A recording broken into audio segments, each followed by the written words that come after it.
Jesus' name. You're not welcome here. So go.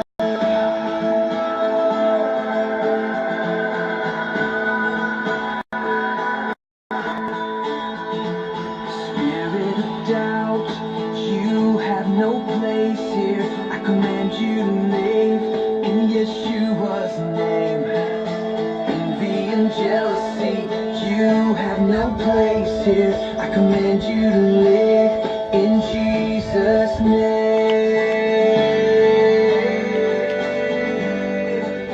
And go back from whence you came. Our God reigns here. Our God reigns here. We claim this crown in Yeshua's name, 'cause our God reigns. Our God reigns here. Our God reigns here. The battle's won. Have no fear, 'cause God reigns here. Anger and rage, guilt and shame, I command you to live in Yeshua's name. Depression, anxiety, addiction, infirmity, I command you to live in Jesus' name.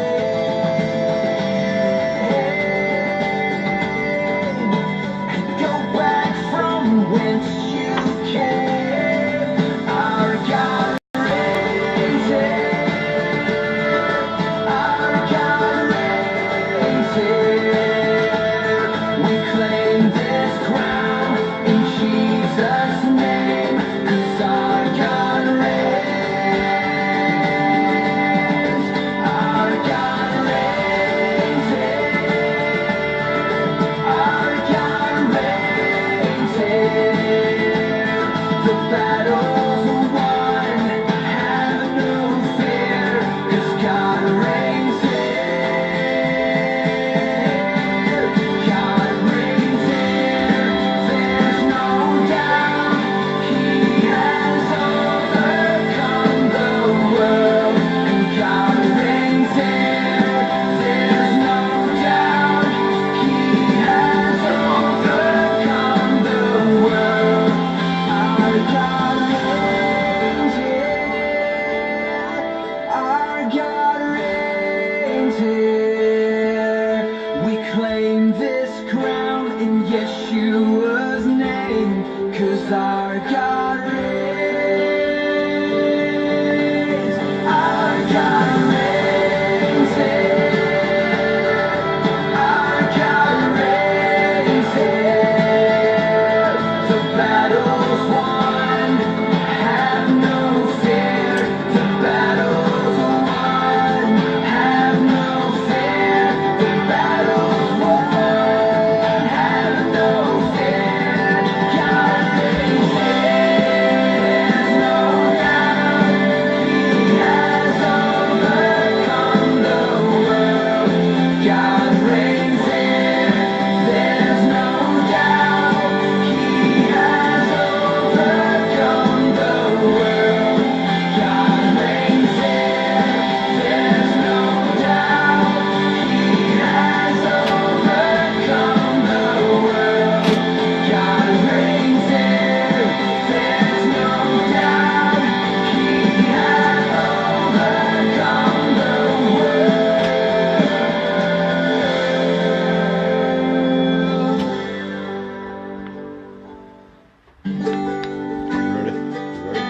Yeah, good.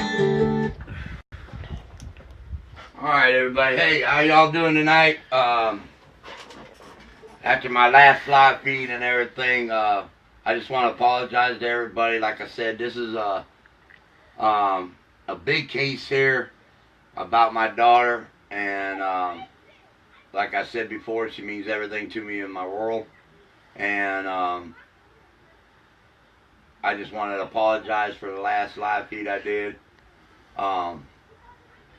This is very hard. The closer and closer I get, you know, the more and more I'm finding out, and the more I'm seeing what really happened to my little girl that night. And it's starting to take kind of a toll on me. But I know God is in my corner. I know my daughter's in my corner. And I know I've got the strength to do this. I was talking to a certain person today. I made some phone calls today. I know I'm going to be making a trip to Washington, D.C. To file some papers. I'm not going to discuss what I'm going to file because I don't want anybody to get ahead of me on stopping that from happening. But it is good news. I'm going to take all my, like I said, evidence and everything with me. I made another phone call to BCI today.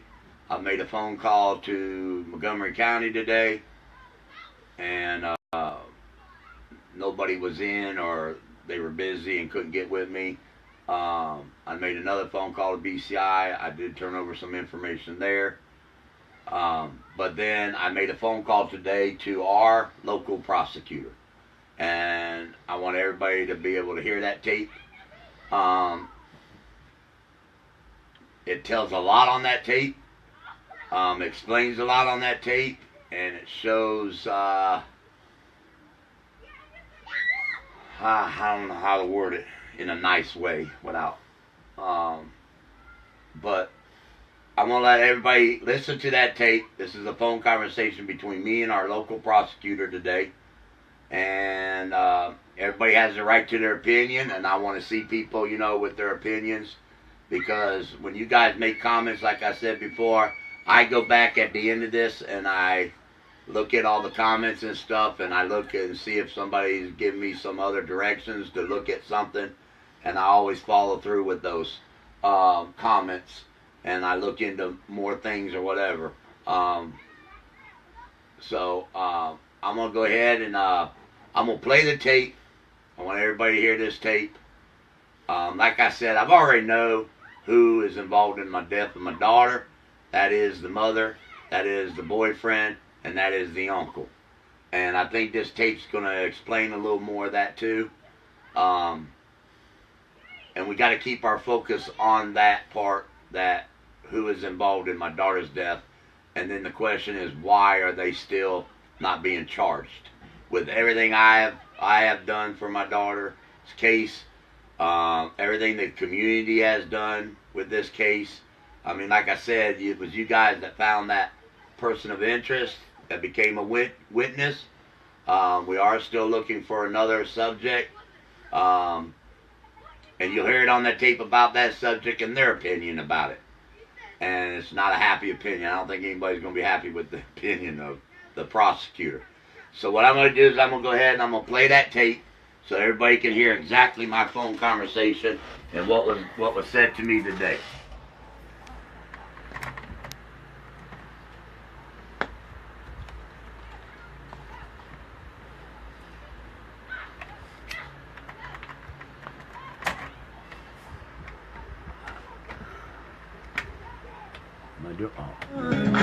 There we go. Is that rewind right there? Forward. That's rewind.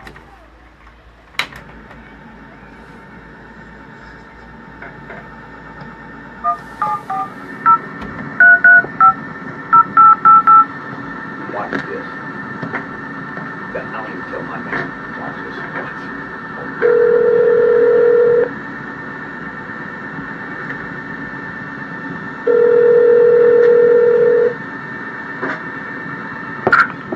Good morning, Fayette County Prosecutor's Office. Yeah, I was wondering if Jesse Wee was in.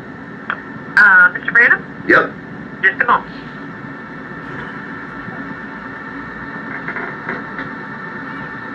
They know me so well, I don't even say my name.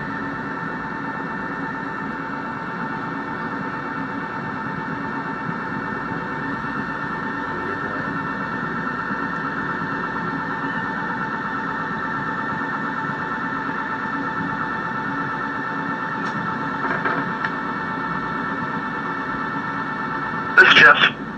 Hey man, it's Don Branham. Yeah, what's up? What's going on with my daughter's case? Well, I'm waiting on a BCI meeting. I'm waiting to hear from fire marshal. I'm waiting on a few things. Okay, what are you, BCI, what are you waiting on there? Because Ryan McFarland told me BCI is not involved. They're not involved, but we're gonna have a think tank meeting where everybody looks at it and try to have an outside the box thinking. Let some other people that bring in BCI and probably some Columbus homicide detectives just present the case and let them look at it and come up with some other ideas of places that we might need to go or things of that nature. Okay, and the fire marshal? There's a few things I want to talk to Ron Steeman about. Okay. So. And the Fayette County Sheriff's Office, that's doing nothing? I talk with Ryan regularly. He hadn't updated me lately. But. Okay, here's my question, okay? I know there was DNA profiled in 2012. Okay. And why hasn't anybody that I've requested to be ran for DNA been ran? I believe that DNA, you mean other people's DNA ran against that DNA. Is that what you're talking about? Right. The DNA that they had in 2012, that sat there from 2006 to 2012 at Montgomery County. Mm-hmm. Okay, that DNA was profiled. Mm-hmm. In 2012. Mm-hmm. Why hasn't anybody's DNA been ran with that DNA? I'm not going to say that DNA hasn't been ran against that. I'm not talking about kids that John Hicks did. I'm talking about Kenny Mossbarger. I'm talking about William Potter. I'm talking about Christopher Potter, Austin Crawford, Jamie Potter. Yeah, I'm not going to say that there hasn't been DNA run against it. I'm not going to say who and what, but I'm not going to say that there hadn't been DNA run against it. Okay, now, let me ask you a question. If in 2012, they had this petition of DNA, material DNA and everything, and they profiled it, why did we exhume Mackenzie? See if there was anything else there. It could have been, it could be entirely different.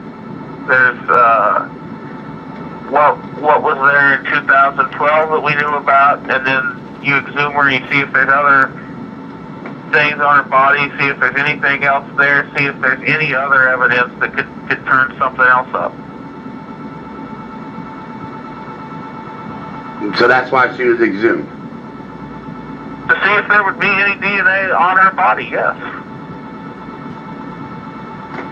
So what happened, what happened to the DNA that was in 2012?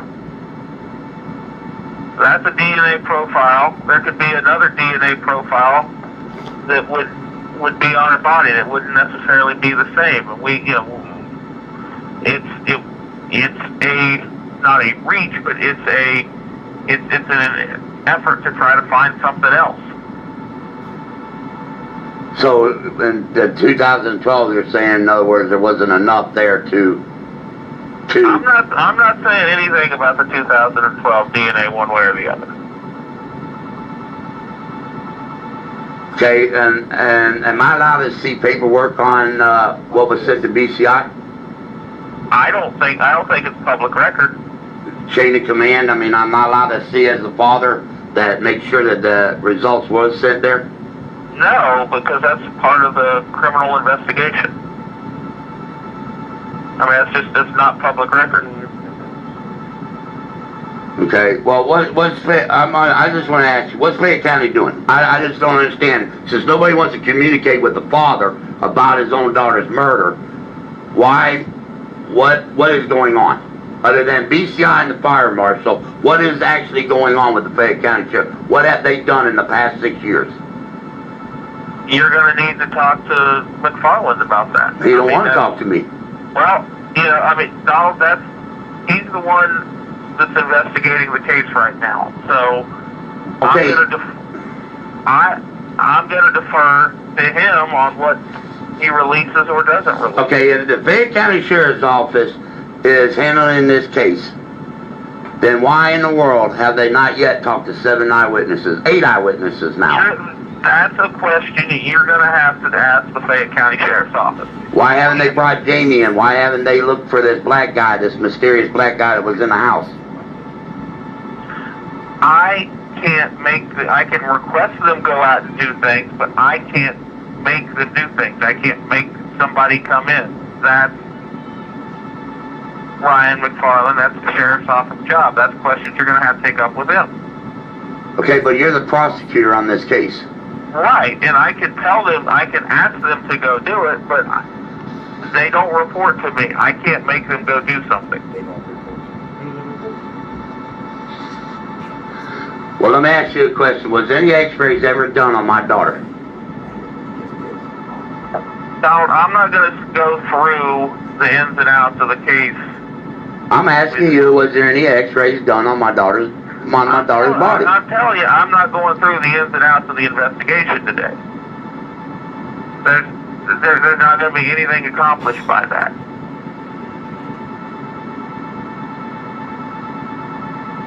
All right. Right. I guess. I know. I'm not leaving you walk away from this conversation happy, but I'm not. We're not. There's nothing accomplished by you and I going through the ins and outs of the investigation. No, I'm just concerned that in 12 years, I haven't seen anything but a lot of errors done on this case, and you can't sit there and deny it because I got the evidence to show it. I'm not denying anything. And as a father, I have every right to find out why in the world this case got so screwed up from the get-go. I have that right. What we wanted to do is solve this case and put somebody in prison for it. But if I could indict somebody today, I would, but I can't because I don't have the evidence to do it. If they give me the evidence, we will impanel the grand jury, we will take it to grand jury, and we will prosecute this case. Okay, I don't understand why the fire, I know what you said to me last time, that you just didn't feel the fire was whatever, I can't even remember what you said to me, but, I mean, I don't care, man, I know who is behind this fire. You don't have to put a match in somebody's hand to prove that they lit the fire. There's enough evidence, a little bit of evidence that shows action, character, lies.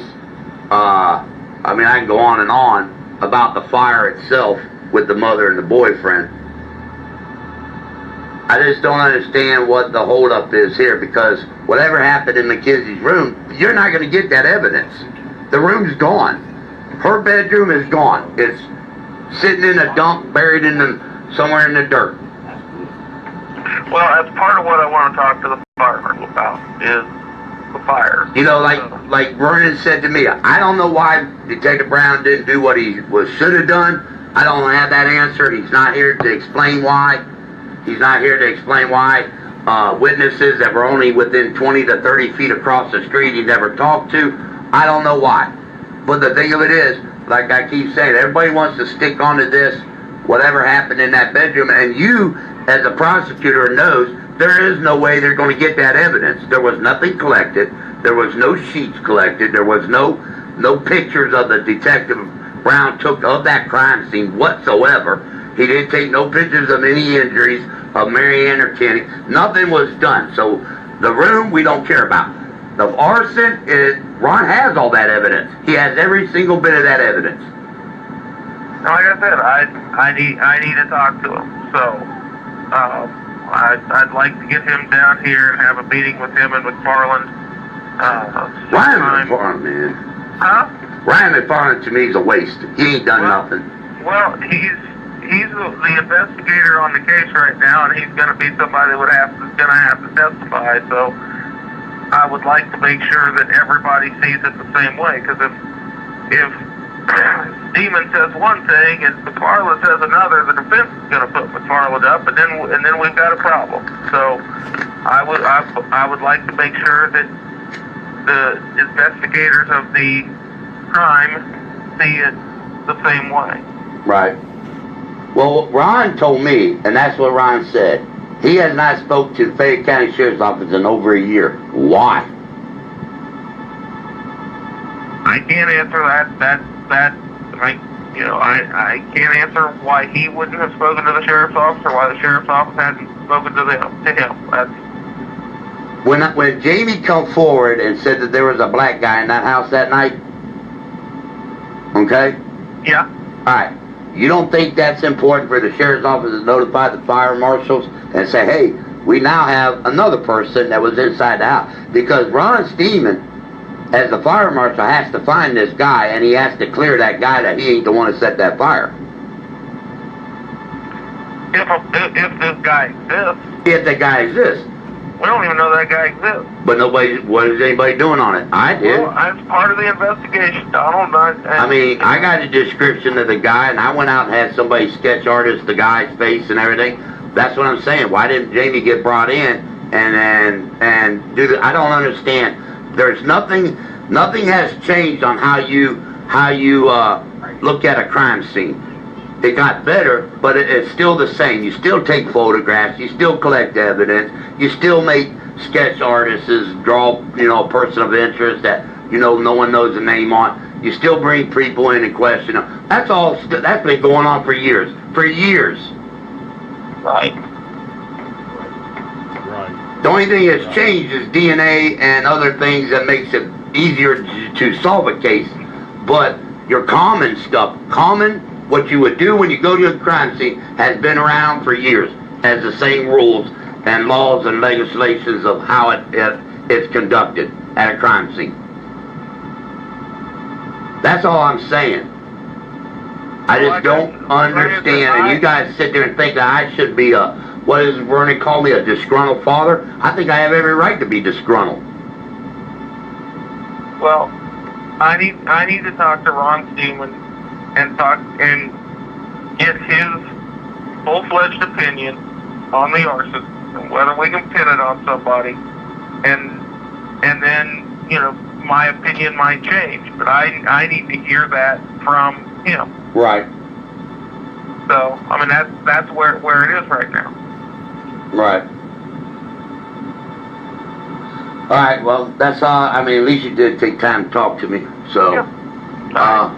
And I know where it's at, but like I said, you know me at the same time. You know me. I'm not going to lay down on this. You're not going to stop calling. You're not going to stop asking questions, and that's fine. You have every right to do that. But there's certain things that we're not going that aren't going to be released.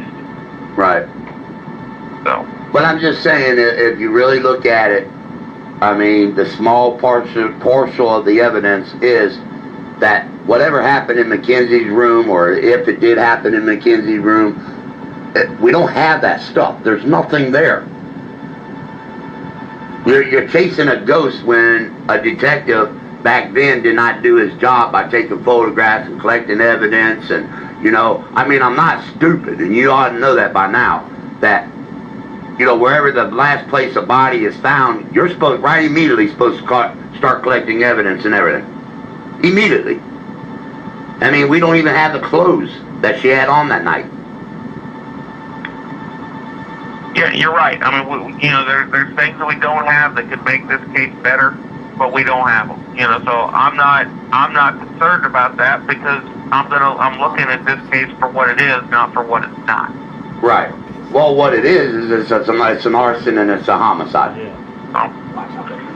All right. Well, I gotta run. Yep. So I will see. I'll see what I can do if I get in touch with fire marshals. So. All right. All right. Thanks. Bye. Linda and Holland need to know. Did he say they got a second DNA? They didn't say it. He or just they said were just looking for one? that's what they were looking for.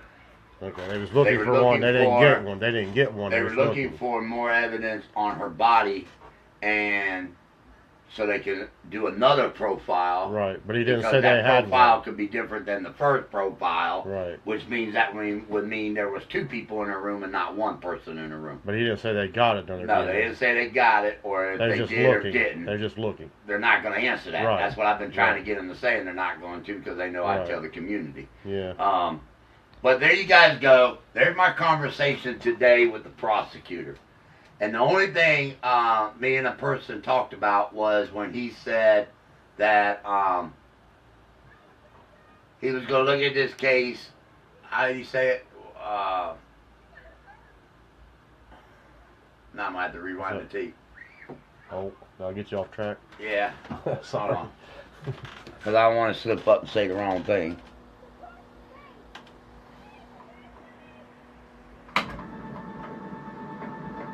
The only thing that's changed is DNA and other things that make... Let's fast forward. Oh, okay. Is that fast forward? Yeah, that one is. That At a one. crime scene. That's all I'm saying. I just don't understand. And you guys sit there and think that I should be a, what does Vernon call me, a disgruntled father? I think I have every right to be disgruntled. Well, I need to talk to Ron Steeman and get his full-fledged opinion on the arson and whether we can pin it on somebody, and then, you know, my opinion might change, but I need to hear that from him. Right. So, I mean, that's where it is right now. Right. All right, well, that's all. I mean, at least you did take time to talk to me. So, and I know where. Yeah, I heard All right, that. so say it. What is he saying now? For what it is, not For what it isn't. is and for what it's not. Isn't, yeah. Oh, yeah. And the thing of that is, that pisses me off. Because what does he mean by what it is not? The not is because of them. Right. The not is because they made the errors. So, and I have that evidence, and that's the whole thing here. They don't even want to take time to see what I have. They don't even want to see it. Because they know I found things that they should have had, and they should have had it in their hands in the get-go of this. So the what not is important to us, Right. to the community. Yeah. To him it's not, but to us it is. And for the prosecutor to say that, this is a person that's going to prosecute my daughter's case to put somebody away. Mm-hmm. It's over his head. Yeah. And then to sit there as a prosecutor and say, well, I can just tell them what to do, but it don't mean they're going to do it. Are you for real? You know, the whole key of this is the sheriff's office is supposed to put their evidence together and present it to the prosecutor, so the prosecutor can look at it and say, okay, I don't have A and D, so I need you guys to go get A and D. Mm-hmm. So he's demanding them to go get A and D so he can complete the case so that he can present it to a grand jury. Yep. But he just sat right there and said, I can't make them do it. How you can't make them do it? You're the prosecutor of that case. Their job is to collect the evidence, and if they ain't collecting the evidence, as a prosecutor, you should be able to say, you know what? Since you don't want to listen to me, and you don't want to do your job, I'm taking it out of your hands, and I'm giving it to somebody else. And let them do the job. Yep.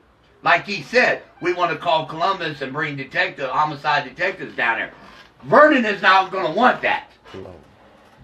That's why they're not working with the prosecutor. That's why the sheriff's office is not working with the fire marshal. They don't want that. Because for a detective to come down here and look at this that ain't a crook is going to see exactly what all of us have seen.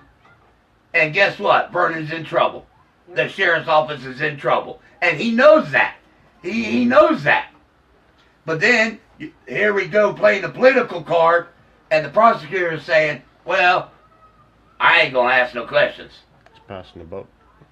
So, if I don't ask questions, I don't hear it, the answers, then I don't have to worry about it. It'll just go another 12 years. Bullshit. It ain't going 12 more years. This is the whole point that I was trying to make out to the community, man. These are the people that are to protect and serve us. And look at this.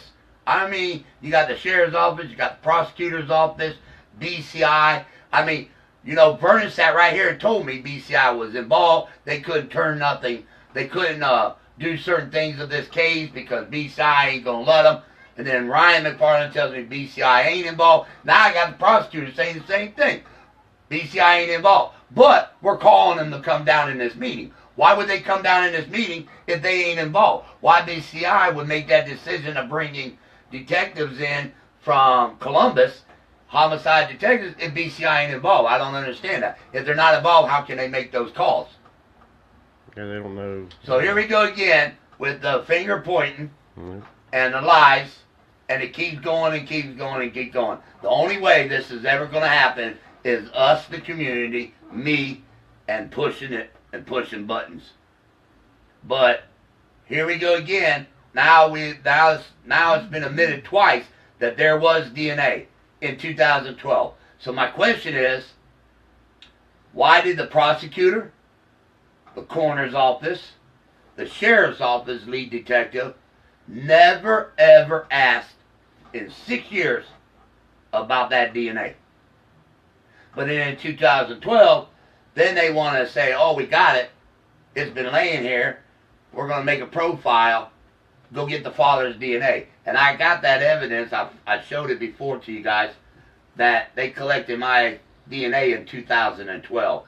My DNA should have been collected in 2006 when they knew that they found DNA and they submitted it September 15th. And ain't it funny, the day they submitted my daughter's DNA to a profile was the same day they destroyed the evidence. See, that's why you keep stuff on file. That's why you go back and you reread everything. And I'm going to read it right here. Remember, on that tape, they said it May 9th. They had it May 9th, and then they submitted it September the 15th of 2006. And I'm going to show you guys.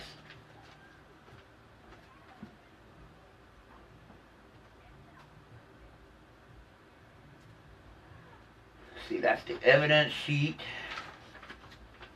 Let me find the destroy, where they destroyed the evidence sheet.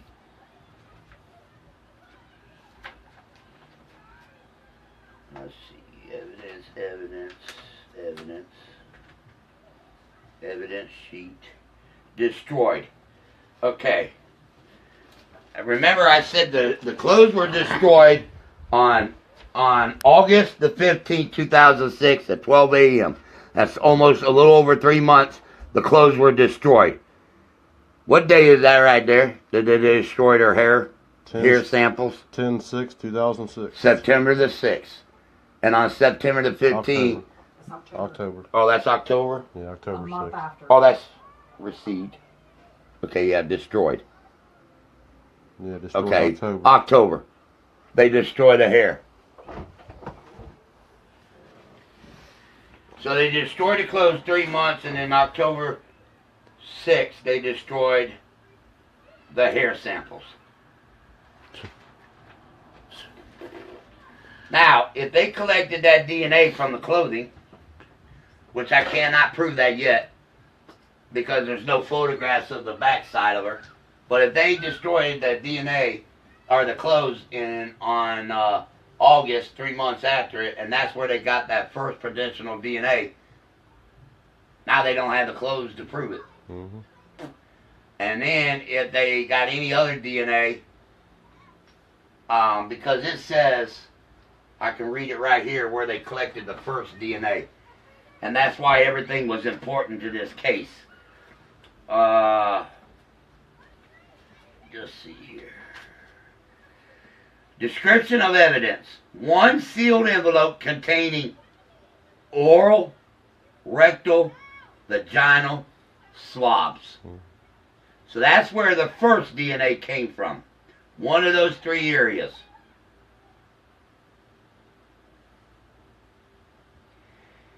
And now they were looking, they exhumed my daughter to find more DNA on the body. Now you got to remember, they did that June 20th, 2017. So my daughter was in the grave almost a little over 11 years. And Vernon said something about my daughter. He said when they exhumed my daughter, she had some skin left on her hands, I think he said, or arms. No, one arm had skin, one arm was already bones. There was hardly any skin on her face left. And I think he said her legs were bones. So what skin? Where did they get the DNA? Well, I don't understand where they collected it off her body. That was something that should have been done in 2006. In 2006, that's when they should have collected skin under her fingernails.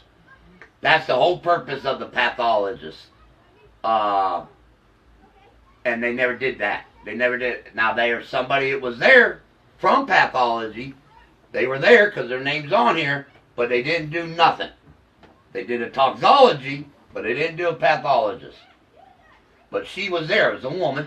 She was there, and nothing was ordered.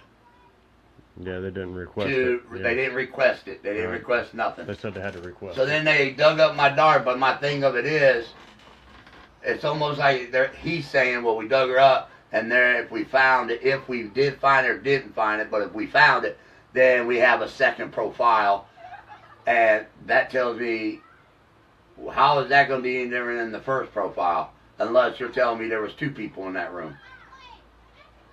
I mean, well, how could that profile be different than the other profile, unless there was two people in that room? Right. Or did they find the blue nightgown, and that's where the first set of DNA come off of? We don't know. All we know is my daughter went to bed that night with a blue nightgown on, but she didn't come out of the house with a blue nightgown on when they brought her body out. So, I'm just letting everybody know what was said today by the prosecutor to me, and I'm telling you guys, I need your help. I need your all's help. I'm asking for your all's help, because something, I said this before, something smells like a fish, and it does.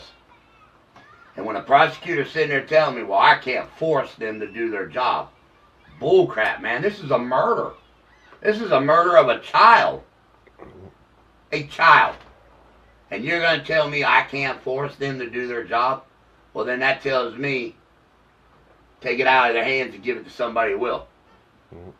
But obviously, for some reason, Bernie don't want it out of his hands. At the same token, the prosecutor don't want it out of his hand. You got to remember they had meetings without me being present.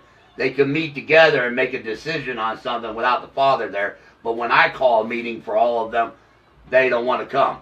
They don't want to meet me in one room and answer my questions. Right there tells me everything I need to know. Because why are you so afraid of me? I mean, what is it? Why I'm scaring you? Yeah. I'm the father. And that's another thing a person told me today, too. Yeah, it might not be public record, but as a father that's been cleared, I have every right to know what's going on with my daughter's case. I do. And I wouldn't do live feeds, and I wouldn't speak to community if you'd have done your job in the first place. There wouldn't be none of this. That's the thing. They want to blame me because I'm sharing everything with the community, and they got to understand that there wouldn't be no sharing anything with the community if you'd have done your job in 2006. So I'm asking, you guys heard it today, you heard it, you heard the coroner's report, tape, it's there, and I'm asking for help. I'm asking, begging for help to get justice for Mackenzie. Because if these people are the ones that's in charge of this case, we're not going to go nowhere. It's going to be a problem. I'm just asking for people to help. I want people that will get together with me. We will go through everything I've got. We'll rent a motel room, whatever.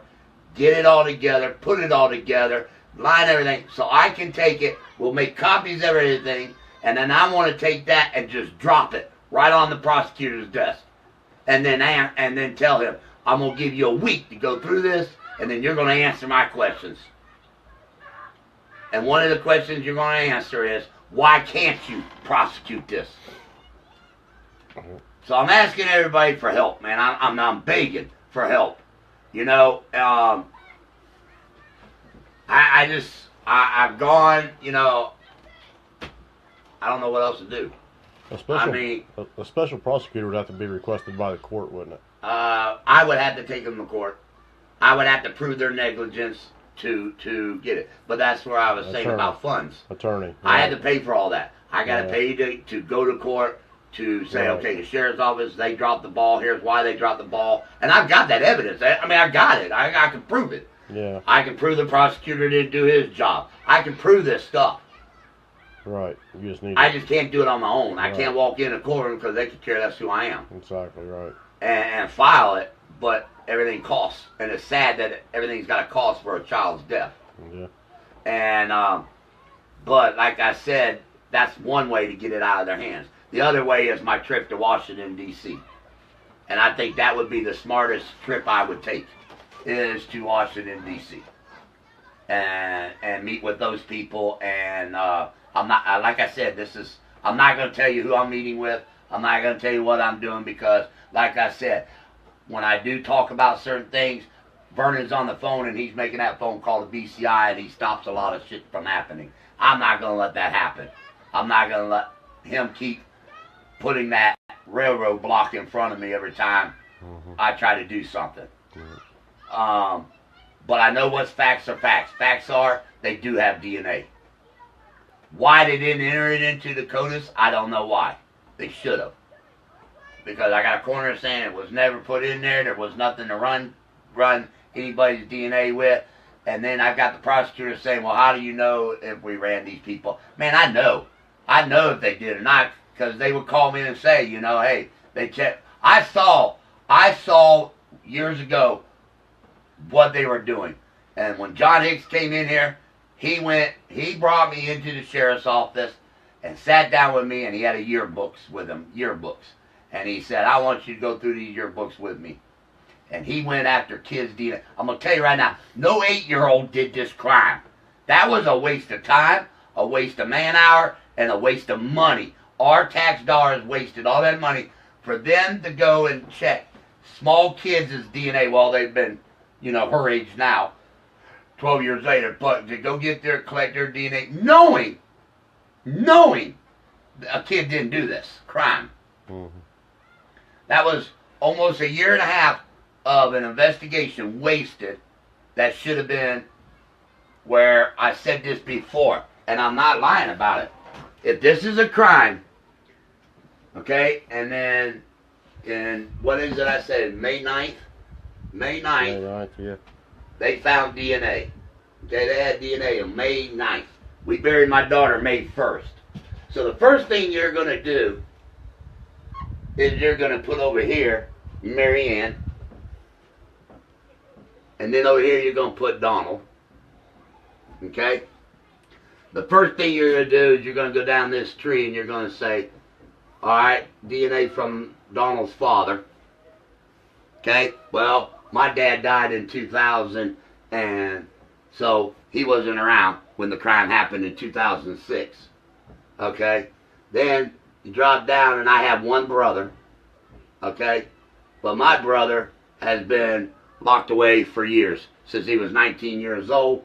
So, and that was in 1990, I think it was 5 or something like that. So, we know it ain't my brother, okay? I don't have a boyfriend. I'm obviously married to my wife, Kim. So, I have a Kim, and it's male DNA that they have.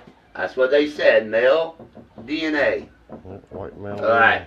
So now, there's my father dead, my brother gone.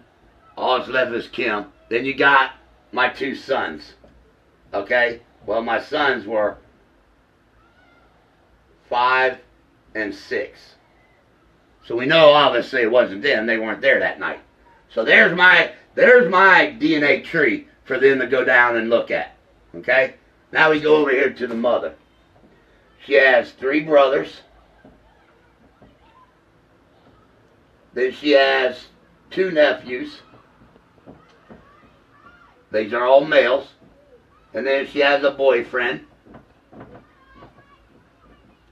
And then you drop down because after you do the DNA testing on these brothers. Oh yeah, and then she had her father. She did have her father, and he was alive at the time. So after you clear the father, you clear the 3 brothers, you clear the 2 nephews, then you're going to drop down, and then there's the boyfriend. So then you start the boyfriend's tree. And then it'd be everybody that he has, nephews, brothers, anything like that. That's how you're supposed to do DNA.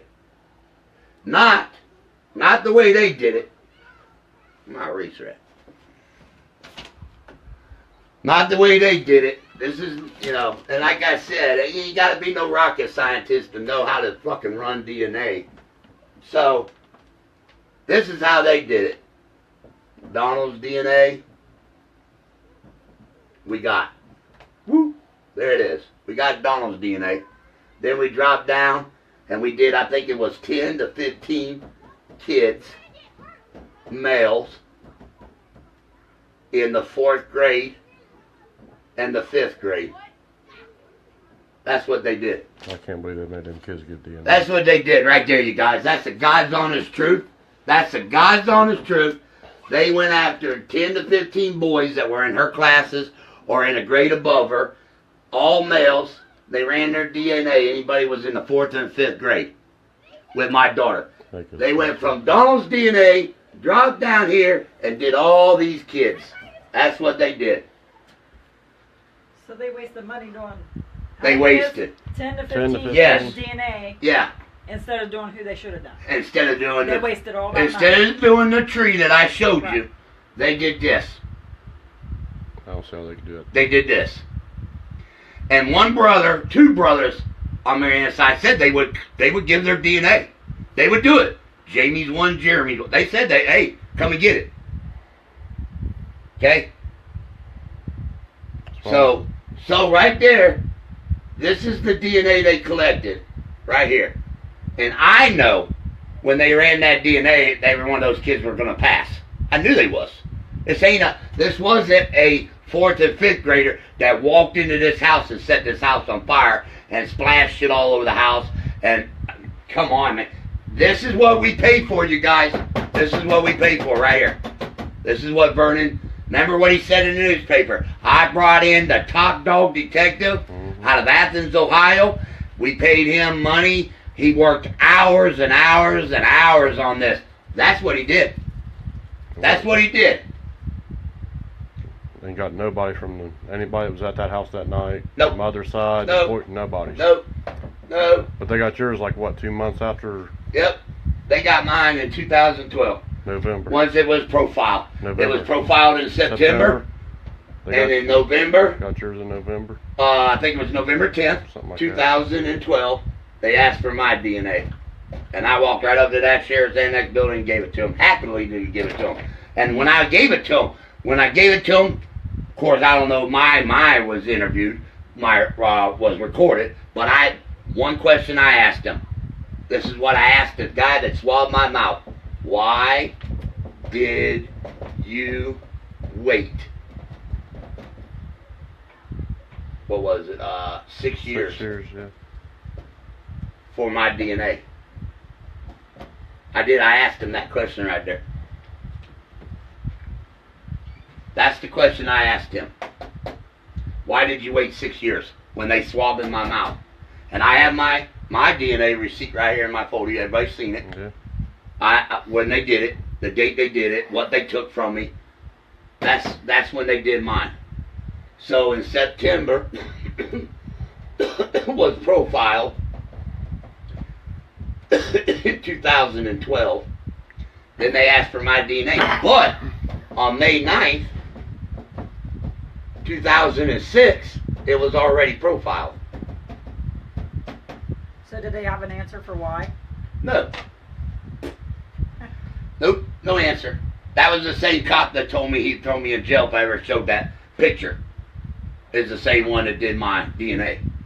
If I showed that photograph, he'd lock me up for interfering with an investigation. And that's when me and the fire marshal, I looked at the fire marshal, I looked at him and said, then arrest me. Put handcuffs on me and put me in jail. Because you're worried about a photograph. Because that photograph, like I said, shows that cop with his foot up on a bumper. And the brother-in-law Kenny, his brother-in-law, who's a deputy of the sheriff's office, standing there chit-chatting, and I've got witnesses across the street going, hey, you ever going to talk to me today? I saw the fire. Hey, she came and got a pair of shoes from me. Would you like to know what she was doing that night? So, no, they didn't have an answer, but that's what I asked them. This is why, you guys, I'm begging you. I'm asking you.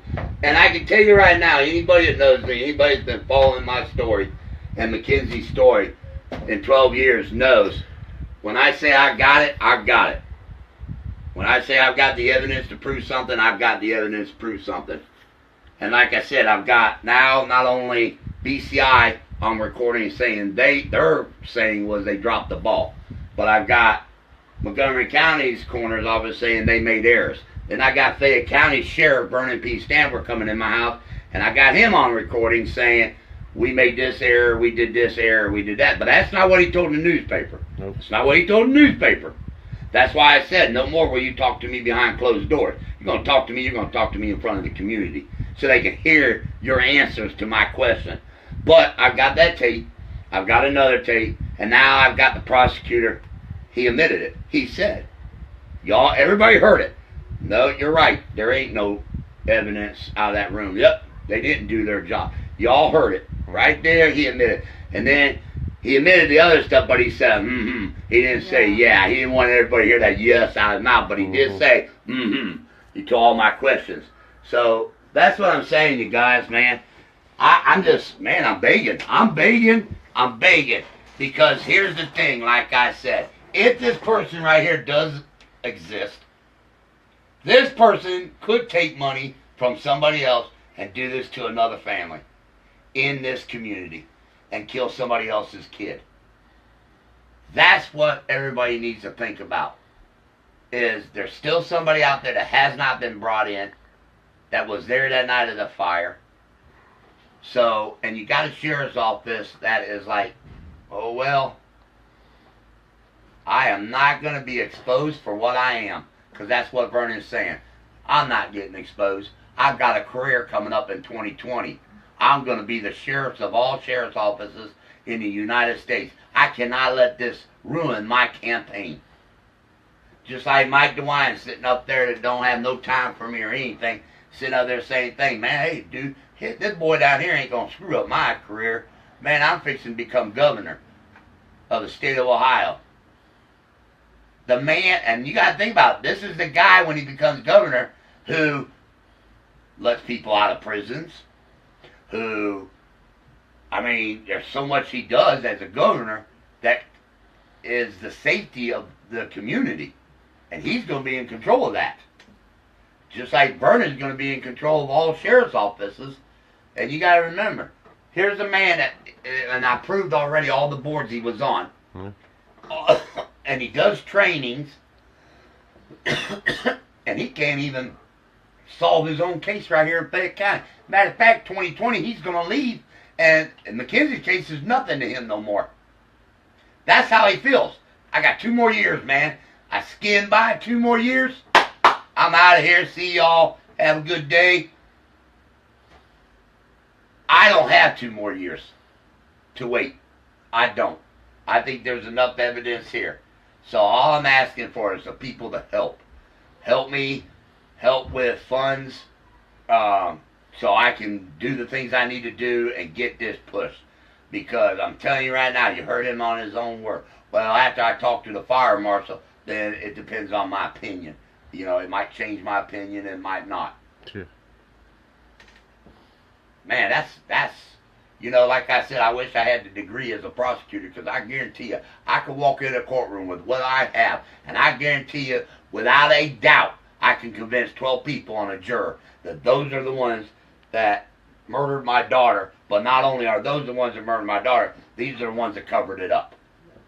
I can show every error, every mistake, papers that weren't filed. They can't change that coroner's report that wasn't filed. They can't change that. So I have that evidence. I have the evidence that the clothes were destroyed. I also have the evidence that Vernon lied and said they were wet and singed when they weren't. I have this evidence. I can win. I can win. That trip to Washington, D.C. means everything in my life because the person that I was told by BCI to meet in Washington, D.C. is the one that can do what I need him to do. So, I just wanted everybody, like I said, hear this tape, hear this prosecutor explain again what they're doing, what they haven't done, what they should have done, what they didn't do, what the sheriff's office didn't do, what evidence they have, what evidence they don't have.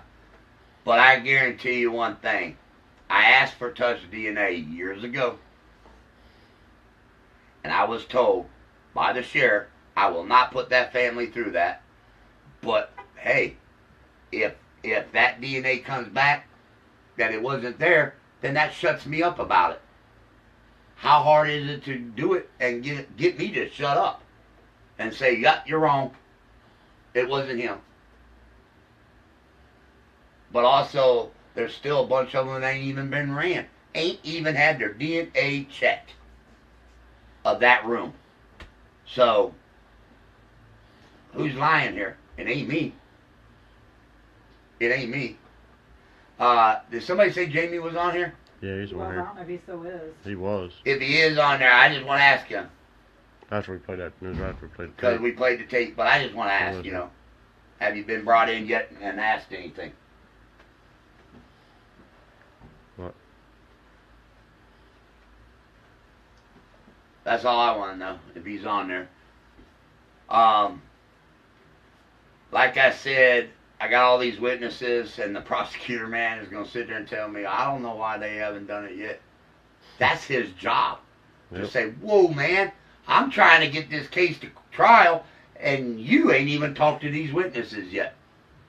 Yep. Because for you to talk to these witnesses and get their statements, those statements would be put on the prosecutor's desk. He would have them in his file. So we know it ain't happened. It ain't happened, man. So, That tells it all. has anybody out there got any questions they want to ask me? Let's take questions. Let's take questions, man. Anybody want to ask me anything? Somebody asked what's his opinion, but I'm not sure if they meant the fire marshal or the prosecutor. What's his opinion what? That's when... Oh, you You're don't know talking- that they're talking you're about the changing fire opinion. marshal or the... Yeah, when he said it could change my opinion. If the fire marshal I don't know comes if that- down I don't know if and that- tells him what right. he has and what evidence he has, then, and he can pinpoint somebody that, a person that started the fire, or pinpoint persons that started the fire, then it might change his opinion on it because he thinks there's nothing there Yeah, the yet. prosecutor thinks there's nothing. Prosecutor thinks there's nothing. Right, okay. Because, once again, that's the prosecutor not doing his job by making phone calls. He Mhm. should have notified the fire marshal and say, hey, you know, what's going on? You know, have you Right. talked to the sheriff? That's his job, too. Exactly. To make sure, you heard what he said, well, we want to bring everybody together to make sure everybody's on the same page. Think Because tank. if somebody ain't on the same page, then the defense attorney is going to destroy this.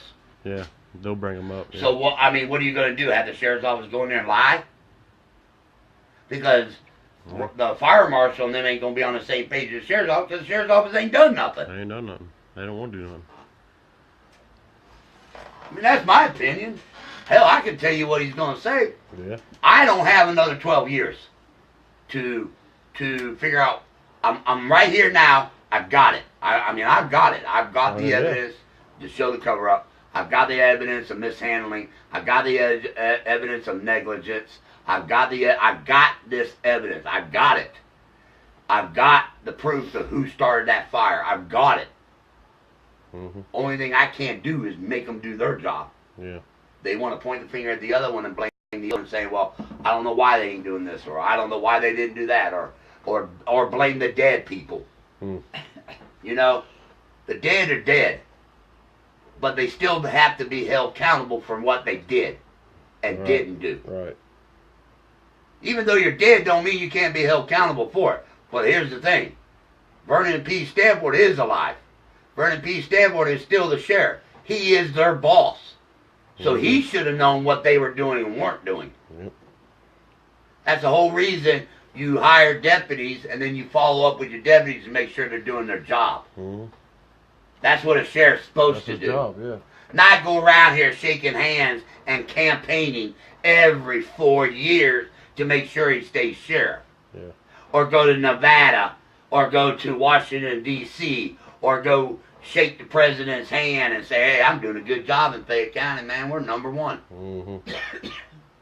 No, you're number one on Corruption. drugs. Yeah. But you're 0 on homicides. Because Mackenzie Taylor Branham is the only Fayette County homicide unsolved as a child. Only one. Did he say he wasn't worried about the things that went wrong with the case? I don't remember I think that's when he said I can only do it for what it is. what it is and what it's not. And I think that's Pretty what much, he said. yeah. Pretty much that answered that question right there. Yeah. He don't care about what went wrong. Because he said, I still believe I can make this whatever, continue it or what. Yeah, I forget his His words, concerns weren't that big of a concern because he could still whatever. Yeah. But I don't think I he don't know how you can. do it, yeah. He can't. How can you prosecute a case when the father holds more evidence than the friggin' local sheriff department does? Exactly. How can you sit there and tell me that you got this when you ain't even called me in and got my... Now, the prosecutor cannot. He can't collect my evidence. He can't. Because once the prosecutor collects evidence from me, he becomes then a witness and not a prosecutor. But he knows who to call to meet me at my house and say, look, you need to go get what Donald Branham has. So that we can finish this and put this together so it can land on my desk. So that's what I said. I'm going to get help, hopefully, from people. I'm going to take everything to a room far away from here, go through everything, put it all together, have everything copied, everything labeled, just like you would if I was going to court, and then make copies of all that and then drop it right on the prosecutor's desk and say, here it is. Yep. When's he up for re-election? 2020. All of them are. Prosecutors, All of them. 2020. Yeah.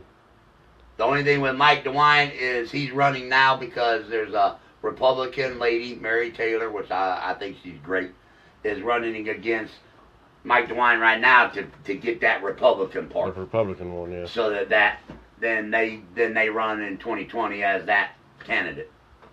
Is the boyfriend or your ex-wife kin to the sheriff?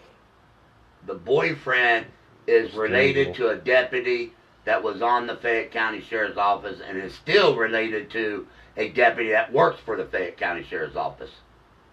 There was 3 relations working for the Fayette County Sheriff's Office to the boyfriend. No, we're caught up now. Any more? Nope. We're So, caught up now.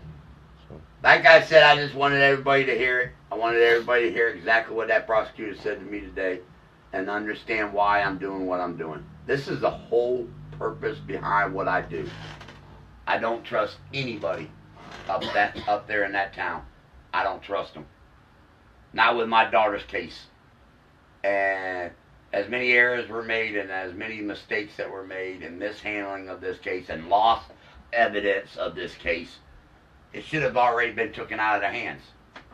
But, like I said, it takes me and a group of people to go to the right people, and you just gotta bang on their doors and say what's going on, why is this happening in our county. So, like I said, it ain't just about Mackenzie and her justice. It's about anybody else getting justice if this ever happens to their family in the future. And that's the goal here. Mackenzie wants everybody to learn from what's going on and what happened to her. Right. And that's what I am. I'm her voice. I'm telling you her story, and I need to help. I mean, I know, like I said, there was 26,000 people that watched my last live feed, and I know there's people out there that can help. I know there's people out there that want to help, It's about Mackenzie. It's about justice for Mackenzie. So all I'm asking is for that help. Has this case been picked up by the feds or only local government? No, I've been to the FBI in Cincinnati. They won't pick it up unless the prosecutor or another agency finds corruption of another agency, then they come in. They don't handle homicides. They don't handle them. They don't look at investigate homicides unless it's involving a agency. And so the FBI, unless BCI says, hey, we want you guys to come in here because the sheriff's office in Fayette County is mishandling this or doing that, then they would come in and they would investigate what's going on with the case, but they wouldn't investigate Mackenzie's case. Right. They don't do the homicide part. Who was the prosecutor in 2006? Can you give that? Who was the prosecutor in 2006? Here's who was the prosecutor in 2006. That was a good question. Can you request his records? Here's who was the prosecutor in 2006. Mary Ann's attorney. Oh, David Bender. David Bender. wow. The mother's attorney was the prosecutor, and I even filed. I've got it right here. Hold on. That's a good question. That is a... Did I just kick my eyeballs underneath it? I think I did. Might have. Yeah, they're under your chair. Oh. That's an excellent question. See, I always get documents because documents is the best thing to prove what I'm talking about. So, we're going to go to that document with David Bender. See, I have that document. That was a good question. And I'll read it. Right here. Ooh. I clicked it again. Okay, go ahead. All right. We were just advised yesterday that Mr. Branham has been telling people that we are going to file such a proceeding immediately thereafter. Advised him to stop doing that because it is not only disrespectful of our sheriff's department and fire official, but it also bases on facts which is my opinion at this point are not sufficient to justify the filing of any such civil proceeding. Mr. Branham now wants to contact the Attorney General's office for assisting in determining who killed his little girl and the reasons for doing so. He believes that you may have a conflict of interest because you apparently represented Mary Branham a while back in a legal matter, which he was. The prosecutor was Mary Ann, the mother. He was her attorney to try to get custody of my kids, which he lost in that hearing. And then, here's what David Bender writes back. In referring to a potential conflict of interest, I do not believe I have one. Yes, I have represented Mary Branham in the past. But Mr. Branham has also recently come to my office for consolation and didn't seem to think that it was a conflict at this time. Now let me tell you where that lie came in. And I'm going to tell you who caught it. Children's Services had to go to one of our hearings. And when we were at the hearing, Children's Services asked me if I had an attorney coming. I said, well, I paid David Bender $50 to look at my case. Well, when we went to trial, guess who was over there on Mary Ann's side? David Bender. Guess what happened? Melissa Updegrove threw him out of court because there was a conflict of interest because he took my money, looked at all my evidence, and then represented the mother. Wow. And here is the letter from David Bender. Is that his signature, David Bender? Yes, it is. David Bender. Fayette County Prosecuting Attorney? Yep. And who is down here? Who filed it? Who filed it? Detective Corporal Wow, Philip Detective Brown. Philip Brown of Fayette County Brown. Sheriff's Office. Wow. I don't lie, people. I don't lie. I have no reason to lie about my little girl's murder. I have no reason to lie. Right there is my attorney, Duncan Rose, who they ran out of the town. This is my attorney writing the letter saying, because they found out we were going and knocking on doors back in 2006. And because my attorney was knocking on doors and that's where the sister affidavit got signed. It came from. David Bender wanted to stop it. The Fayette County Sheriff's Office wanted to stop it. So they wrote my attorney a letter saying, enough. He's not going to say that there's something fishy about this case. Well, boy, look what happened. Look what I proved. And then right here, he willingly admitted, I don't believe there's a conflict of interest, but yes, I did represent the mother. Okay, no conflict of interest? You're the prosecutor on my daughter's murder, and Mary Ann and Kenny were suspects in 2006, even though Vernon said that he don't have none, but that ain't what the fire marshal said. So here, a person that he represented is a suspect in a murder, and what happened was I asked for it to be taken out of this county because of Michael Stiegels being related to the boyfriend, and because the prosecutor was my ex-wife's attorney, and they told me no. I had no grounds. There's the evidence, people, right there. I have no reason to lie. Have no reason to lie. That was a good question because, I never thought about bringing that up. That was a good question. Yeah. Usually if somebody asks me, I've got something.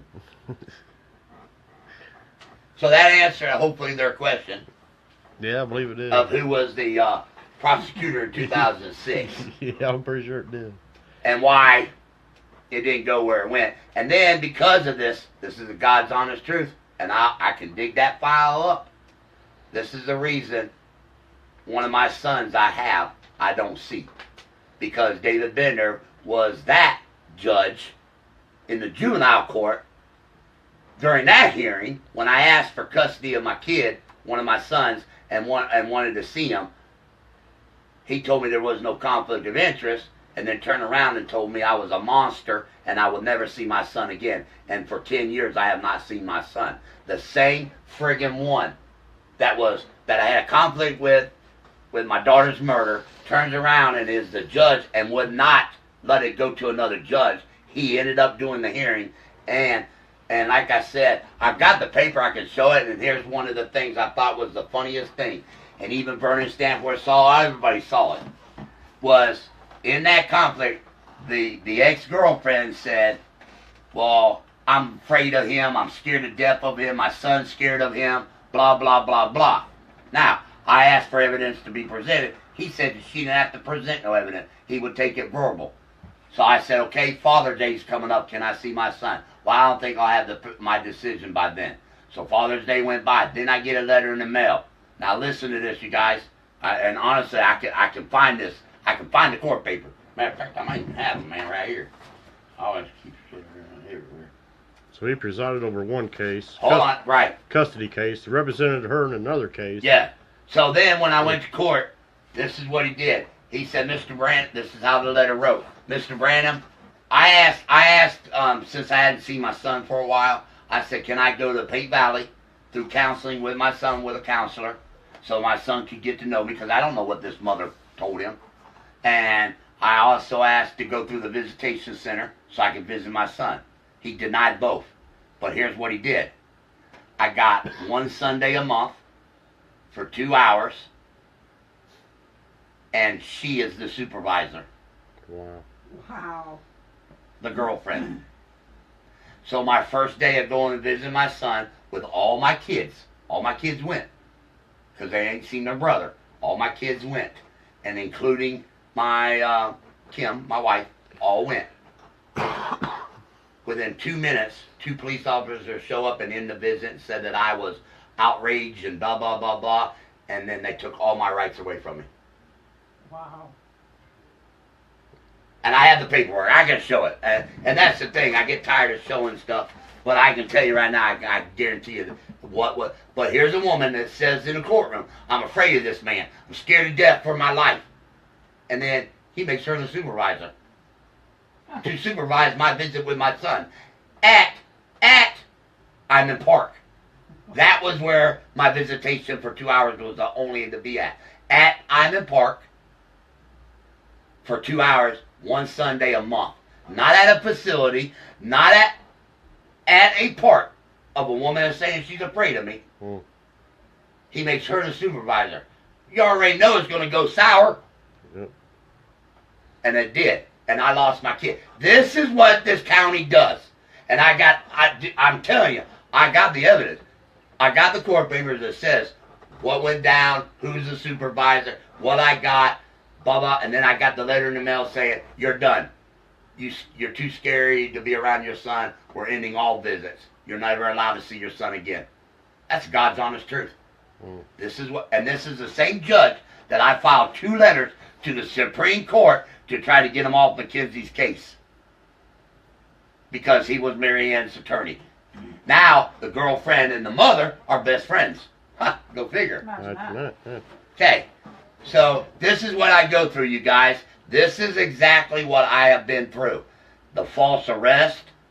I mean, you guys have no clue. All because my little girl died, murdered, and because I was a father that cared and wanted justice for my daughter. This is the price I have paid in my life. That's why I said nobody knows my life.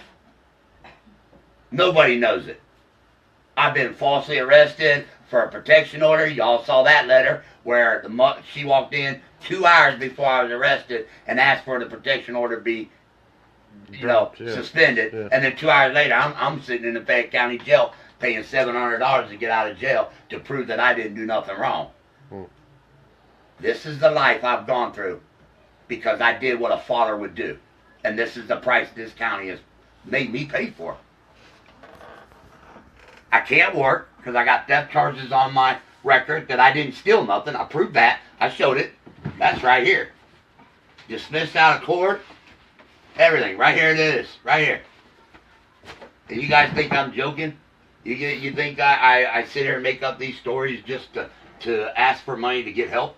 To get justice for my daughter? Nobody knows what I've been through in my life. Because this story ain't about me. It's about my little girl. It's about Mackenzie Taylor. But that's the life I've lived. That's what I pay from Fayette County because I want justice for Mackenzie. That's the life I pay every day. That's what my kids suffer every day. Every day. I mean, you got a mother that come down, takes off with my son with false documents, and the sheriff's office don't file no charges. But they'll send a cop to my house at 9:30 at night and ask me if I looked at somebody on a lawnmower. Right. Everybody does that anyway. You naturally just look, Come on, people. You don't see. If you can't connect the dots here, and all because I can prove that the Fayette County Sheriff's Office mishandled my daughter's case, covered up evidence, destroyed evidence, covered up the crime scene, and I'm paying the price for it every day of my life. Every day of my life. And then you wonder why last week I break down? Nobody knows my life because I don't go out here and tell my life to the world. It's all about Mackenzie Taylor Branham. But that's what I've been through. My daughter's headstone being stolen. They knew who stole it. Mm-hmm. Now they can't charge that person because they're dead. They knew who it was. They knew it was a deputy with the Fayette County Sheriff's Office. We all read the evidence I had about it. Mm-hmm. That's the life I live. Right there. My daughter's headstone gets stolen. I lose a son that I ain't seen in 10 years. I go to jail for a theft that I didn't do. I mean, it's one thing after another, after another, after another, after another with me. But I keep coming out of that jail cell and I keep fighting. And I'm not going to shut up. I told you, the only thing left is them to take my last breath from me. But here and again, I proved that I had a hit on my head. Mm. A cop comes to my house and tells me, hey, dude, you need to be quiet because there's a hit on you. Order from the Fayette County Sheriff. Everybody heard it. Mm-hmm. Everybody heard that CD. Mm-hmm. But I'm still here today. I'm still sharing my life with you guys and my child's life with you guys. And that's why I'm asking for help. That's the whole reason I'm asking for help. Because I'm the one paying for this. I pay for it, whether they lock me up or they take whatever they can from me. But I can tell you right now, my daughter lives within inside of me. She's my heart. They can't take that away. They can't take Mackenzie from me because she lives within me. So I can talk to her when I want to talk to her. I can hug her when I want to hug her. I can love my child when I love her. You know, but the thing of it is, there's so much corruption in this county, and I can prove it every day with the documents I've got, man, of what they've done to me, all because I just want justice for my daughter, because she was murdered. So it is what it is, and you guys can, you know, everybody has their own opinion about whatever they want, but I can guarantee you, I have everything in black and white. I have photographs, I have tape recordings. I can prove my case. It's getting it to the right person and getting it done. And Washington, D.C. is one of those places that I have to be to. And like I said, it shows exactly what's going on. You know, just like the little incident that just happened with the city council up here. It shows it, man. One man come out and said, hey, this is wrong. And now look what they're doing. You know what I'm saying? That's how this town is, man. That's how this town is. I paid dearly. I paid for my daughter justice. I paid the price for answers for Mackenzie. And for anybody to sit there and say, and that's where I keep proving. People walk into these polls and they just, I grew up here all my life, so, hey, I knew him in high school. He's a good person. I'll check that box. Oh, wait a minute, I'm a Republican. He's a Republican. I'm going to check that box. Do some background history, man, on people that you guys are voting into those chairs, because there's a lot of history in this town. And I guarantee I ain't the only one that's gone through this. I am not. I ain't the only one. I know there's kids that's been ripped out of fathers' hands that are good fathers. I know, but you know what? It all falls back to children's services. Look what they did. They let my kids be molested. They let my kids be tortured. They let my little girl be put in a closet to the point that she screamed all night long and went to school the next day with no voice. They let this happen, and nobody's being held accountable for it because of Mike DeWine and Vernon P. Stanforth. And I can prove it, you guys. Just help me, and I can prove it. I have the evidence to prove it. And after listening to that tape tonight, shows everything, man. They don't care about this case, man. That is not what they care about. What they care about is that what they screwed up, they don't want out. That's what matters to them, because it makes them look bad. And then they've got to answer to the community, and they've got to answer to our voters. And it's sad, but that's what it is. It's the voters. And like I said, Bernie can get on the news and talk about a tornado, but he can't get on the news and tell people how he screwed up this little girl's case. Yeah. Can't do it. You got the newspaper sitting over here, Record Herald. They'll print anything in the world about somebody if somebody is taking down this town.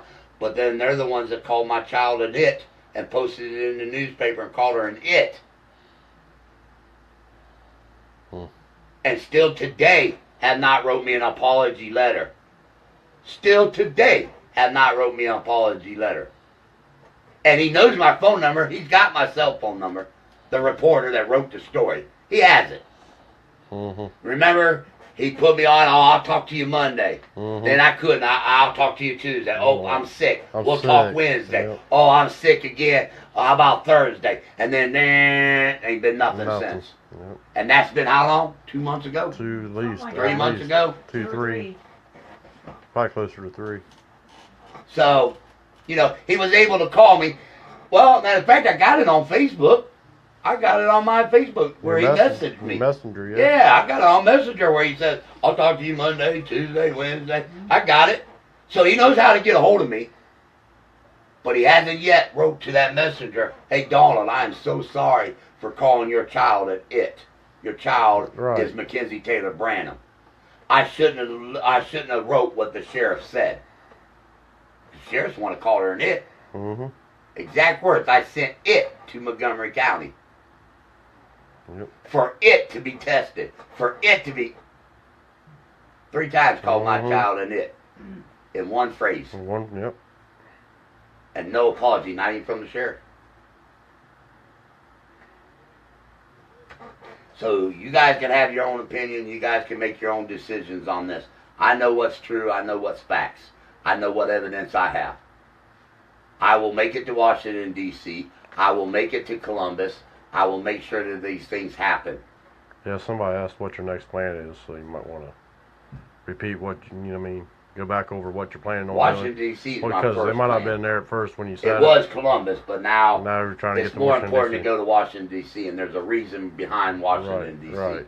I just can't tell. I can't say it. Right, I'm sorry. right. That's one thing I just can't expose because, like I said, Yeah. I've already, I love telling the community everything. I do. But when I talk, other people are on that live feed and they're listening, and then boom, and then boom, and then the chain of command goes all the way, and by the time I get to that door, it's, woo, you ain't allowed in here. Yeah. What? We ain't gonna talk to you. Well, you're done. And that's the only reason. But trust me, anybody that's followed my story, when I say I'm gonna do something, I do it. When I went to Cincinnati, went to the FBI, there was somebody with me that day that took me, and she'll tell you, I walked right up in that place. I took care of my business. I did what I had to do. You know, I walked up in BCI. Another friend of mine took me to BCI. I walked right up in that place. You know, but then my second time going up there, I was stopped. Because somebody made already that phone call, and I was stopped at the gates and, hey, we ain't talking to you. Go away. So that's why I'm not going to mention about Washington, D.C. The other one is trip to New York I want to do because of today's show. And then the other one is Columbus, where I need to go to my governor and Mike DeWine's office and actually be on their doorstep, face-to-face with them, not on a telephone. Yeah. And all these places, except for Washington, D.C., all these places, I will be live when I do it, so everybody can see. Because like I said, I'm done going behind closed doors, because behind closed doors, they say one thing to me, but then they go to the newspaper and the news and tell the community a different thing. That's why I tape every one of my conversations. I'm surprised the prosecutor talked to me today. He knows. They know I tape. They know I tape everything, because I don't want somebody saying, me saying something, and then them saying, I did not tell Donald that. No, we didn't have that discussion, because that's already happened. That's when I learned. And it was an officer of the law that told me, don't go anymore without a tape recorder with you. And I followed that officer's advice, and it's helped me. Like I said, you guys think I'm joking? There's a bunch of tapes yet I haven't even played to this community. There's 2 more tapes of Jesse Weed. There's Ryan McFarland. There's tapes, man. I don't play around. It's here. CDs. It's here. And of course, I haven't yet got that tape yet from the sheriff's office. You know, all they're supposed to do is burn it down to a USB drive, and it's been almost 2 months. Almost 2 months. Yeah. And I got the receipt for it. So, you know, when they tell me, well, do you have a receipt of what I gave you? Oh yeah, I got the receipt, because I keep everything. So I have the receipt to get my tape back. You know, and that's the good part. So like I said, you guys, I appreciate everybody listening tonight, and I hope you understand what I'm going through, what my daughter went through, why I need the help I need. I'm hoping that I get the help I need so that we can make sure that Mackenzie, her death doesn't go recognized, you know, because she deserves justice. She does. Yeah. What happened to her, man? I mean, these photographs behind me tell the story, man. Horrible of what they did to my little girl. And anybody out there that's a parent should understand what I'm saying. I don't think anybody would want to come home and look at this photograph of their child and then sit there and say, well, I ain't going to do nothing. because then you're a parent and you don't deserve a child. You know, I do have my breaking points. I do break down. I apologize for breaking down last week, but it hit me hard because there's so much here, and it's so overwhelming. And I try to share it with you guys, the community, so y'all are aware of what's going on. And sometimes I forget things, or as I'm telling the story, I remember something else, and then I go to that, and I forget to go back and finish what I was saying. But it's one person here. I'm one person trying to solve a case of my little girl. And the things that I've had to read and relive, like I said, it's re-victimizing me every day, man, because I have to relive my whole daughter's murder every day. I wake up in the morning, most people wake up in the morning, they're drinking their coffee and stuff, and they're off to work, and they're doing their daily stuff. I wake up in the morning, and it's Mackenzie. And it's, man, what's my next move? What can I do to get this closer and closer? So, you know, I apologized last week for breaking down, but it's a lot on one person. And anybody that, you know, like I said, it's hard to fill these shoes I wear. And I wouldn't wish my shoes on any enemy of mine. I wouldn't. And so I'm just asking for help. You guys heard what the prosecutor said today. It's a joke, man. Everything's a joke to them. And it's not a joke to my little girl. She's not laughing, I can guarantee you that. She's not laughing. So, I'm going to play a song tonight for my daughter, again, like I always do. Close out with Hearts for Mackenzie. And we'll see what tomorrow brings. Well, tomorrow's the weekend, so it'll be Monday, Tuesday, Wednesday, who knows. I still got other people I'm waiting on to call me back with some information. I got somebody at BCI right now investigating some stuff for me.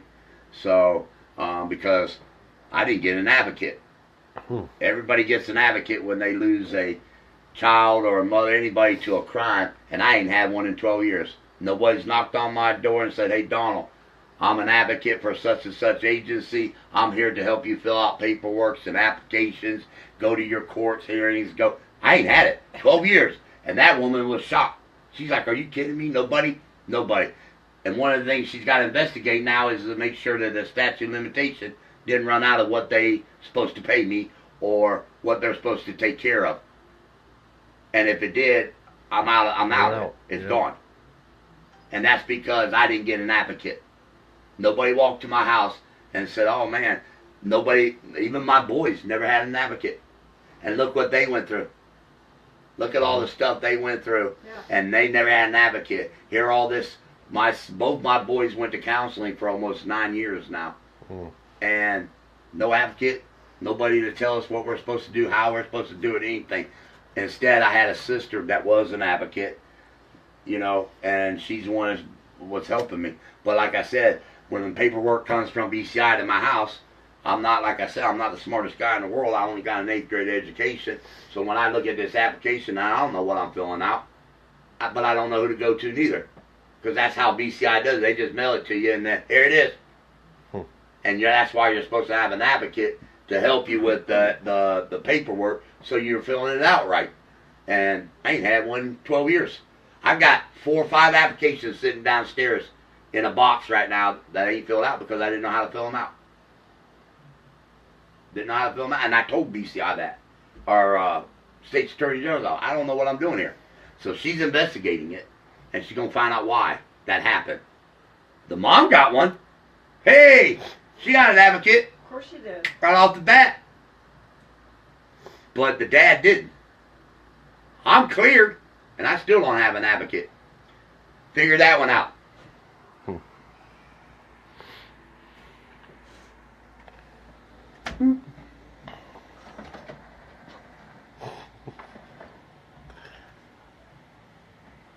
Sorry, pissed yet? Oh, yeah. I know that one is. Oh, yeah. That's what I heard. It is, man. I gotta watch one.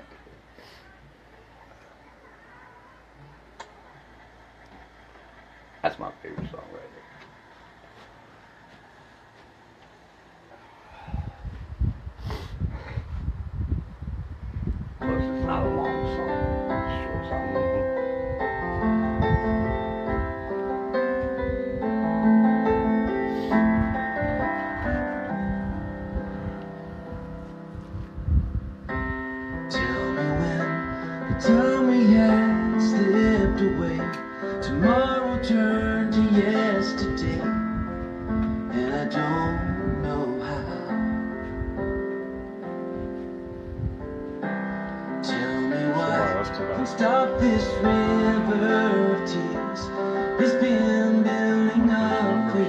just for this Those numbers you moment gave. now. Here I Don't need to worry stand, about arms open People wide. called me. There was so many calls. I've held you close, Told me what they kept wanted to you hear. safe till you could fly. It's sad, but it is. Tell me where the road ahead is gonna bend, and how to harness up the wind, and how to say goodbye. Tell me why does following your dreams take you far away from me? And I knew that it would. Tell me how to fill the space you left behind, and how to laugh instead of cry, and how to say goodbye. Here I stand, arms open wide. I've held you close, kept you safe till you could fly. Wouldn't. Tell me where the road ahead is gonna bend, and how to harness up the wind, and how to say goodbye.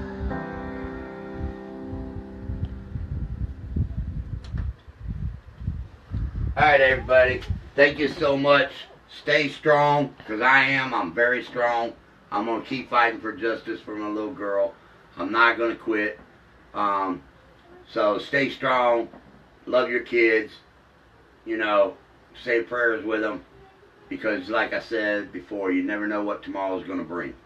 I'm here for Fayette County. I'm here for every county. I'm here to stand up to the people that is not doing their jobs all the way clear up to the highest above, because ain't nobody contacted me. So, you know, I'm here for you guys. I'm here to stand, and I hope that Mackenzie's army is behind me and we get justice for Mackenzie. If something else comes up new, you know me. I'll be on my live feed and I will be sharing with the community, because one thing I've always said, I will share everything with the community. I trust in the community.